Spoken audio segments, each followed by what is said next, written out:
मैं doctor Kailashpati Goswami, professor Hindi, DV. स्नातकोत्तर महाविद्यालय सिवान। आज मैं एमए हिंदी सेमेस्टर 4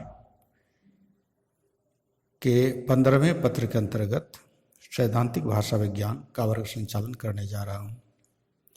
आज का शीर्षक है स्वनिम विज्ञान, स्वरूप, स्वनिम की अवधारणा, भेद।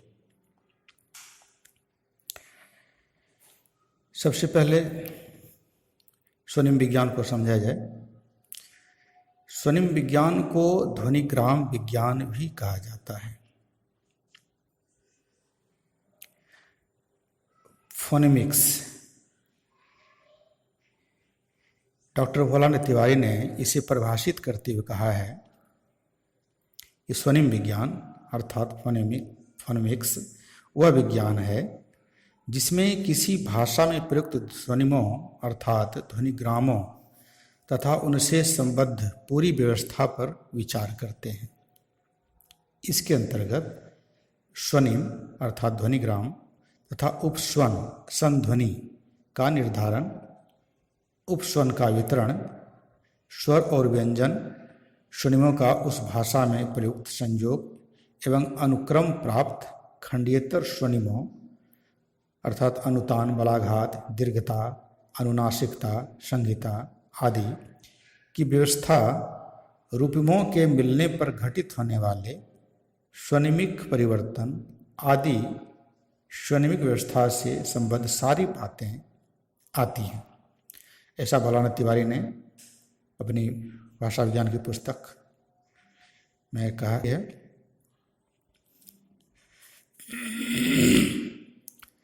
स्वनिम विज्ञान से पूर्व स्वनिम या ध्वनिग्राम को समझना आवश्यक है। स्वनिम या ध्वनिग्राम ध्वनि की अल्पतम इकाई है जो दो शब्दों का अथवा दो ध्वनिग्रामों का भेद बतलाता है। अर्थात किसी भाषा के संदर्भ में किसी सार्थक ध्वनि समूह को हम ध्वनिग्राम या स्वनिम कहते हैं।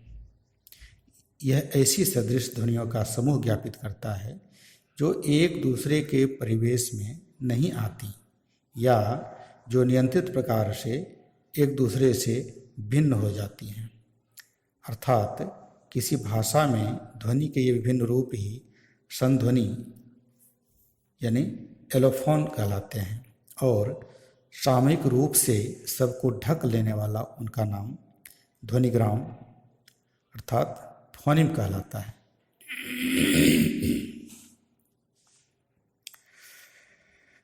डॉक्टर भोलानाथ तिवारी ने जो बातें कही हैं उसके हिसाब से हम ध्वनि का उच्चारण तो करते हैं लेकिन ध्वनिग्राम का नहीं।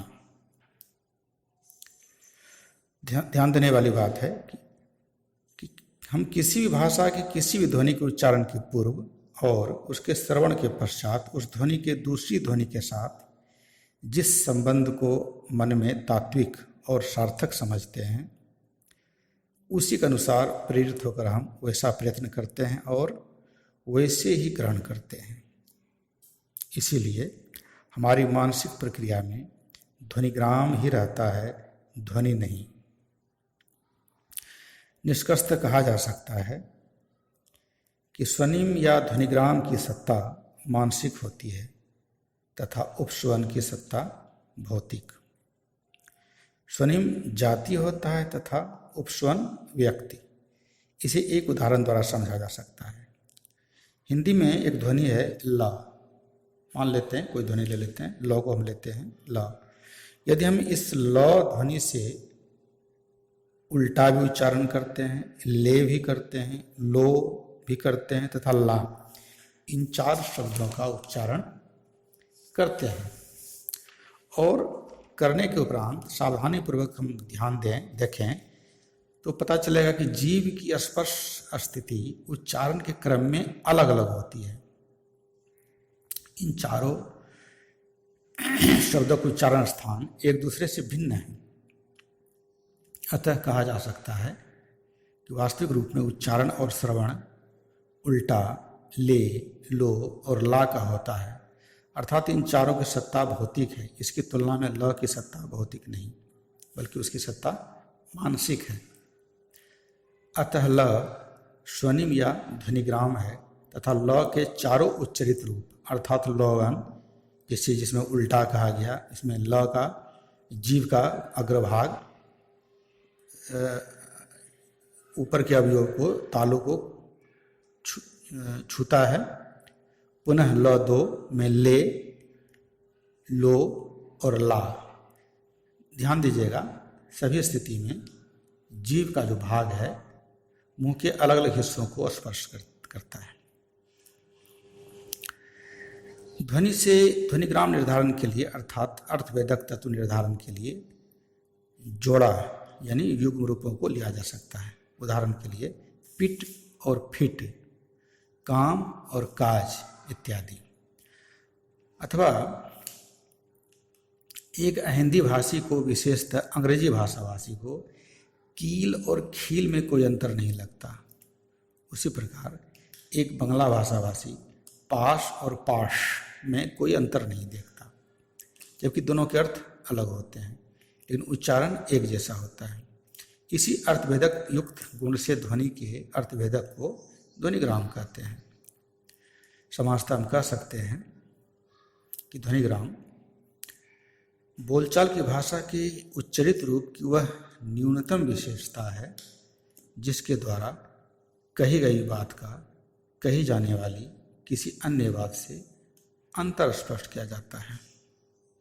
ध्वनिग्राम या स्वनिम ध्वन्यात्मक दृष्टि से किसी भाषा अथवा बोली में समान ध्वनियों का समूह है जिसके वितरण का एक ढांचा होता है।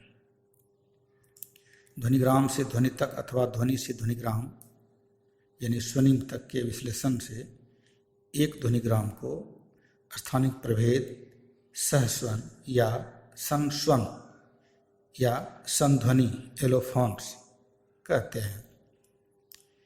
एक ध्वनिग्राम में एक या एक से अधिक संस्वन होते हैं, जैसे चंचल और चंचल, घोड़ा और घोड़ा, नल और लल इत्यादि।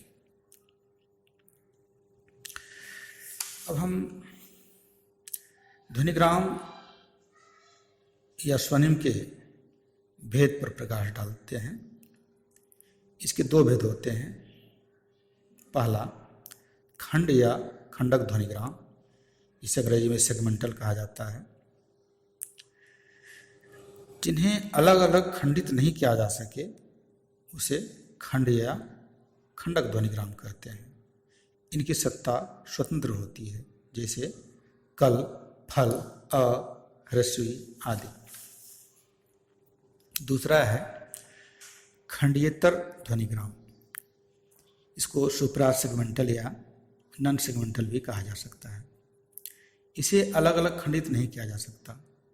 सामान्यतः इनका अलग अलग उच्चारण संभव नहीं। यह प्राय चीनी, अफ्रीकी आदि भाषाओं में पाया जाता है। देखा जाए उदाहरण के लिए, स्मॉल अंग्रेजी का लेटर एम और ए के बीच में एक डैश है और दोनों तरफ पाई है, बाएं और दाहिने, उसका अर्थ होता है माँ चीनी भाषा में।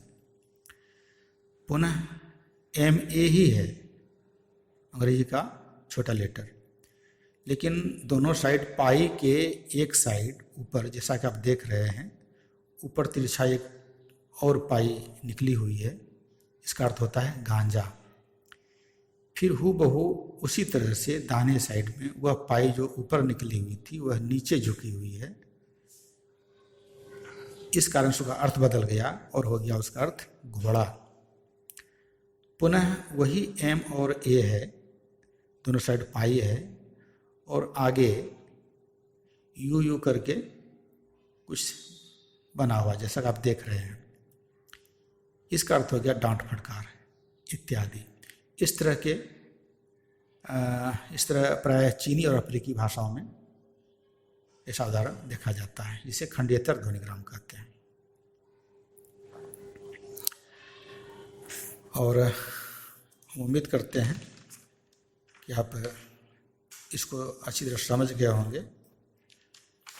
अगली कक्षा में हम इसके जो खंडित ध्वनियों या स्वनिमों के निर्धारण के लिए वितरण पद्धति का आश्रय लिया जाता है उसके भेदों पर हम चर्चा करेंगे। वितरण पद्धति के जो भेद बताए गए हैं भाषा शास्त्रियों के द्वारा उस पर चर्चा करेंगे। आज इतना ही। धन्यवाद।